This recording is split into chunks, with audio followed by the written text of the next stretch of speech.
Evolution by Joyner Lucas. Joyner Lucas has been on a roll for a few years now. After the success of his album A.D.H.D and his song Will, everyone's been waiting to see what he does next. The new album is here. How do we feel about it? Here's our honest review of Evolution by Joyner Lucas. Evolution by Joyner Lucas, man. I had zero clue that this album was coming, and you did, and you didn't tell me.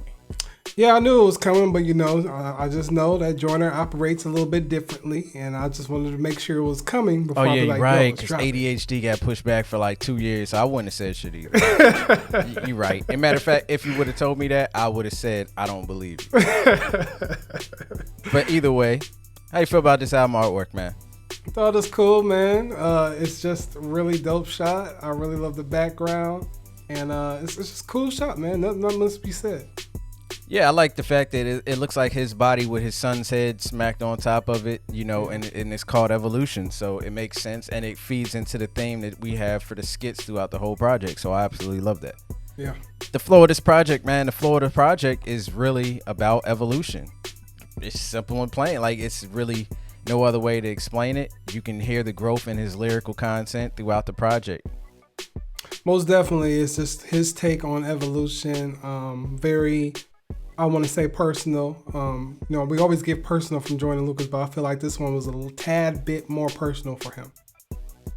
Highlights, man. First of all, I love how the When I Grow Up skit went right into Evolution. Love the smooth transition. The talking in it made a lot of sense. I wish I was thinking like that as a kid.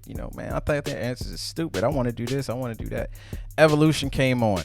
Absolute fire, man. Talking about being a self-owned, business guy out here doing everything on his own, independent. The evolution of deciding he don't even want to rap forever, man. Sometimes he want to just chill with the kids and with his son and watch movies. And it's just as you get older, man, you start finding out what's important, what's not important. And I love the way he kind of slapped that all up in the lyrics and everything like that.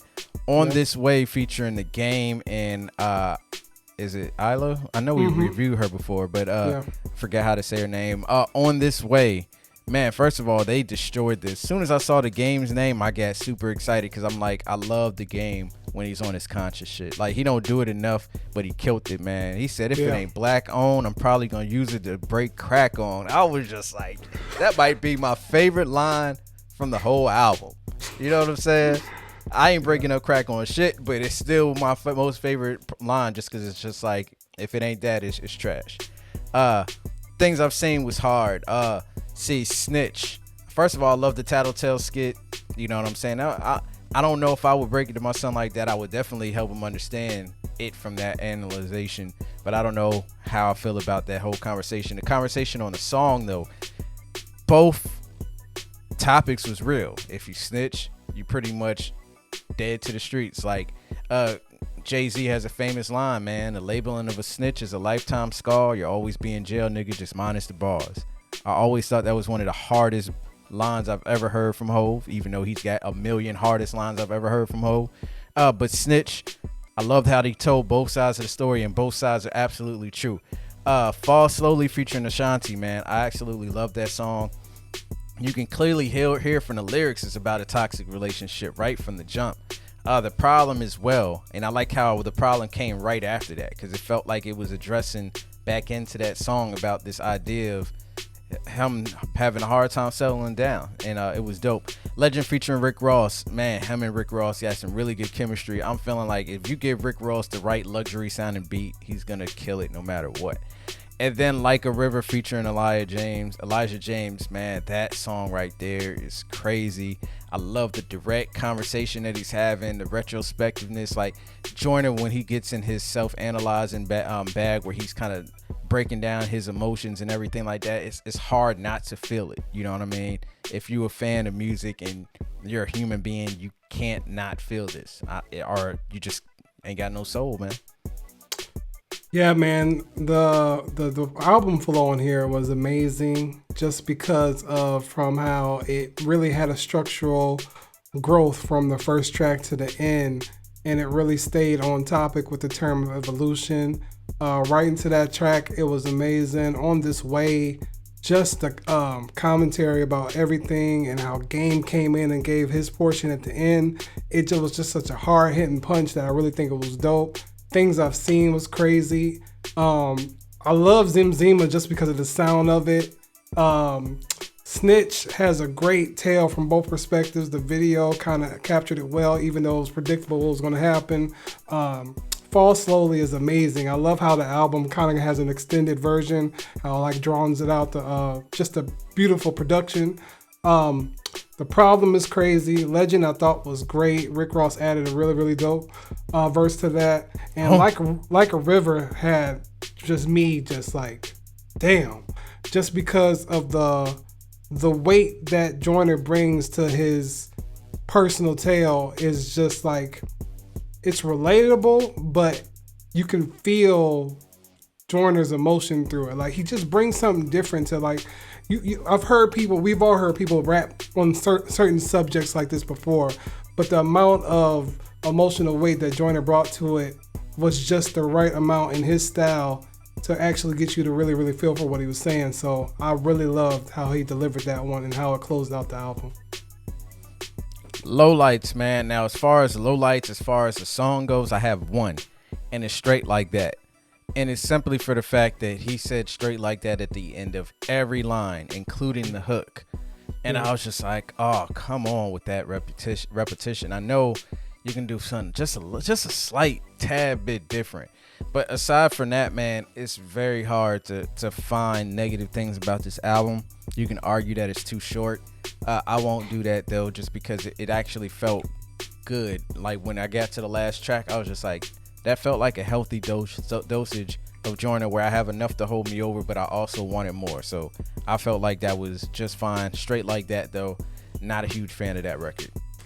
Same here. Straight Like That was kind of like, you know, I guess the bridge for the midway point of the album to bring it out. It was cool, but really not much to be looking forward to. But yeah, other than that, great album. Final thoughts, man. Look, it's dope to hear artists talk about like living their life dream. You know what I'm saying? Talking about how he can hit Rihanna on his phone. You know what I'm saying? And that's the type of stuff that he probably dreamed about. We kind of heard him rap about some of this stuff in some of his older records, like Along Came Joyner and stuff like that. And now this stuff is coming true. It's just also a reminder to you that you can pretty much do anything. You should be listening to music that can feed your inspiration and feed your soul. I feel like this is that.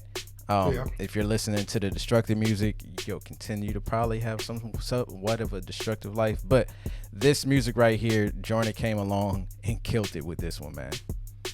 Yeah, man. Joyner just delivered us something, you know, like you said, it's a short but quality package. And, you know, he covered a lot of topics, even with, you know, on Things I've Seen, just about black women and everything like that. I just really love what he chose to cover among his evolution and everything like that. And it really gets me a feel of his evolution as an artist himself, and, you know, where he has gone musically and personally. And I just really love the direction that Joyner has gone in, period, just because of, like you said, how he's come from Along Came Joyner to now. It's just a really commendable and respectable grind that, man, like, even when I follow him on Facebook and Twitter and all that, and he always posts like old posts on Facebook of how he was talking back then compared to now. So it's just like you really, really see him a growth as a man, as an artist and everything. And I think that shows here with Evolution. For sure. Final grade, man. Look, this is actually really easy. I'm going to give Joyner a check. I actually think this is his most complete album to date, as far as like flow, scale, time length, the quality of the music. There's less skips on here than there is A.D.H.D, and I actually love the A.D.H.D album. You know, like I said, there's only one song, and Straight Like That, it wasn't like I was skipping it when it was coming on, you know. So, you know, good job, Joyner, killing it out here. Yeah, man, most definitely a check from me. Most definitely will be on rotation for a minute just because of the subject matter and how good the music sounds. And yeah, I really highly recommend this project. Straight Like That. Straight Like That.